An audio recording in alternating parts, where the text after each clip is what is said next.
explain. To talk about that and more, we can speak live now to the Shadow Communications Minister, Melissa McIntosh. Mrs McIntosh, let's just start with those bomb changes. Have you had a look at the new website? What do you make of them? People rely on the bomb for weather, but also, and I know this because my community's been through it in floods, in fires, and you as a politician, as an MP, say to your people, you know, follow the bomb and the advice. So, I don't know, when you start losing confidence in critical information sources like that, it needs to be fixed very quickly. And it's quite concerning to hear that people have found a way around the bomb new website and are accessing the old one. So much taxpayers' money is being spent on this. Government just needs to get it right. Has the government done everything it can to issue a please explain to bomb? Of course, this is taxpayers' money. When it's not doing its job efficiently, when people rely on it, you don't want a source that is so critical, such as a bomb, to be, you know, laughed about, for people to think it's a joke. And right now it's becoming a bit of a joke, and the government just needs to fix it. This is serious stuff. People relied on it in life and death situations like, as I said, floods and fires, and get it right before we hit the disaster season.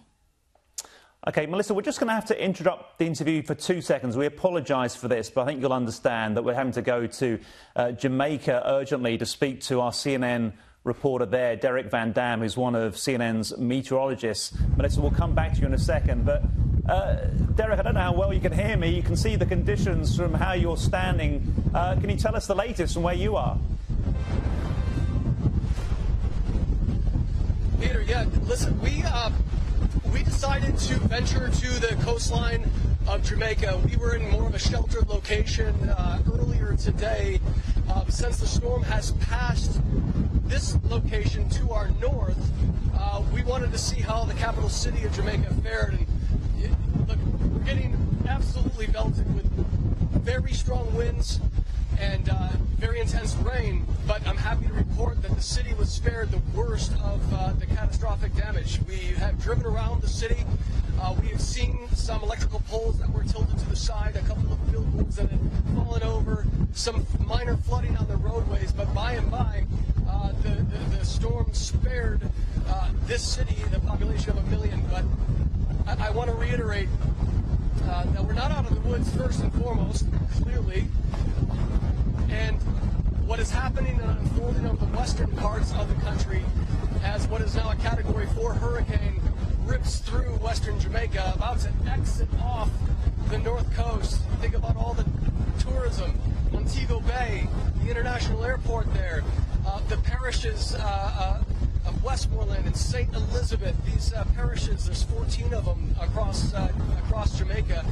The western parts of the country are the breadbasket of this country, so there's no doubt that agriculture has been impacted. The economy will be tough to recover from this hurricane, not to mention every once in a while, Peter, sorry, I get interrupted because the wind will take my breath away for a second. Look, bottom line is Kingston was spared, but we're not out of the woods. But our heart breaks for what is happening to our west. I mean, if we're this far away from the center of the storm, 150 kilometers, it's an idea of just how intense it is, where the inner core of the eye wall made landfall and where it continues to move. Peter? Yeah, Derek Van Dam giving us the latest on Hurricane Melissa that has made landfall in Jamaica, not just telling us about it, but also giving us a very visual reminder of the conditions facing Jamaicans there, and we'll continue to update you on the situation there. Let's return to our interview, though, with Melissa McIntosh, the Shadow Communications Minister. Melissa, thank you for your patience. I hope you'll understand that it's hard to get through to our reporter there when we wanted to. It's all about how the communications are happening in that country over there. And talking of proper communication, I understand that you're satisfied that the Senate's going to have a proper investigation into last month's 000 outage involving Optus. Yeah, thanks. And can I just say that they're harrowing scenes, and Of course, from here in Australia, we hope our Jamaican friends are doing okay, but it's also a reminder, and we just talked about the Bureau of Meteorology, that communication service is essential in times of needs. Of course, it's not hurricanes here in Australia, but we do have very severe weather events, so let's get it right. And again, we're talking about a critical infrastructure, 000. Finally, we have a Senate inquiry coming up. I've been calling for an independent investigation into what happened. People's lives were lost when Optus's 000 network went down. I've pushed the government so hard, kept the pressure on, because Australians and their safety, protecting them, should be the highest priority of a government.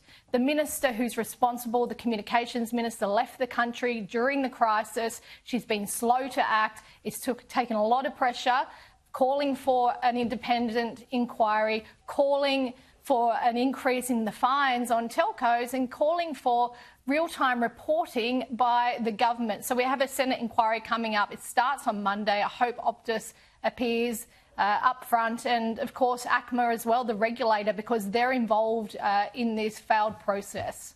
I mean, clearly mistakes happen. We all do it. But what are you hoping to hear from this inquiry? It sounds like just the unvarnished truth, right? So we can avoid a repeat in the future.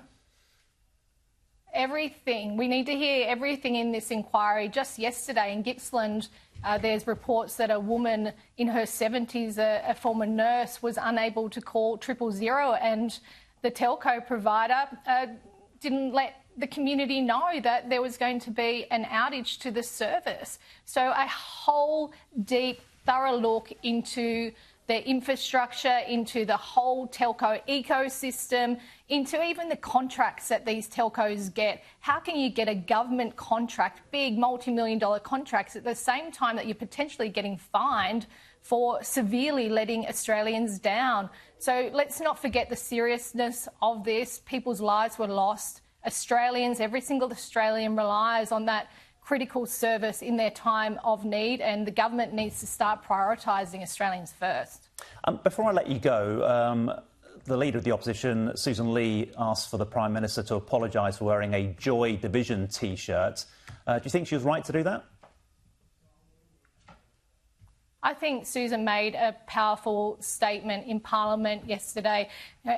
Anti-Semitism is on the rise. Jewish people in this country are really scared. There's been a lot going on.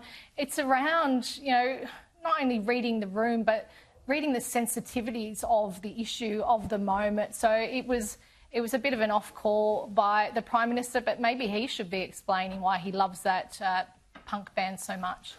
Interestingly, Bridget McKenzie and Matt Canavan have not backed Susan Lee's call. Is that more cracks appearing in the coalition? I would love for us not to be talking about what one coalition member might be saying against another one, and focusing on the real issues that are impacting Australians, like the 000 network, like even the bomb going down, because that's around people's lives, and holding the government to account. In my community, people are struggling like they've never struggled before under high energy prices, and I surveyed my community on issues like net zero, on issues like high energy prices, and where they want our country to go in the future. So that's certainly where I'm focused. OK, Shadow Communications Minister Melissa McIntosh, thank you for your time here on Sky News Australia. Now, tens of millions of Americans